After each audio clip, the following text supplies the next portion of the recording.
Bonjour à toutes et à tous, et merci d'être fidèles à notre méditation quotidienne. Si Dieu, par Jésus, a fait le choix de s'approcher des femmes et des hommes, nous découvrons dans les évangiles que bien souvent, ce sont les hommes et les femmes qui s'approchent de Jésus. En effet, Jésus interroge et il attire aussi. Et ce sont bien souvent les blessés de la vie, les malades, les pécheurs, les gens qui portent lourd, qui cherchent à le rencontrer. Et c'est le cas aujourd'hui. Un notable juif dont la fille vient de mourir, une femme souffrant d'hémorragie. À chaque fois, Jésus est attentif. Il écoute. Il ne méprise aucune demande. Il se laisse toucher dans les deux sens du terme. On pourrait dire qu'il offre une présence de miséricorde. Jésus provoque aussi la foi.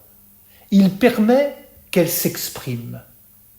Soit face à face, comme ce papa qui vient de perdre sa fille, soit par derrière, discrètement, comme pour ne pas déranger pour cette femme malade depuis 12 ans.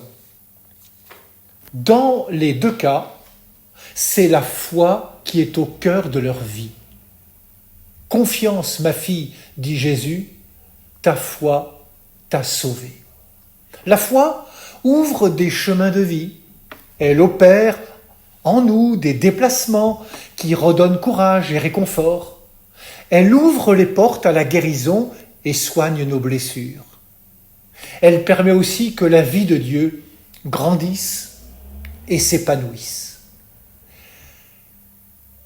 Elle est cette confiance gratuite qui laisse Dieu être Dieu, pour qui, nous le savons, rien n'est impossible. La jeune fille n'est pas morte, dit Jésus, elle dort.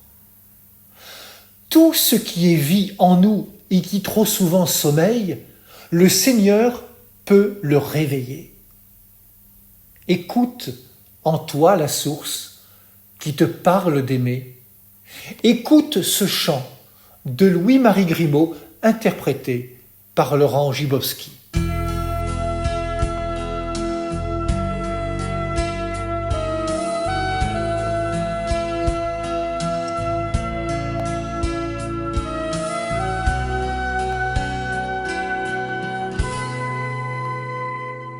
Écoute en toi la source qui te parle d'aimer.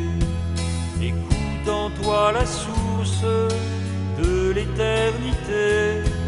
Écoute en toi la source qui te fait prier.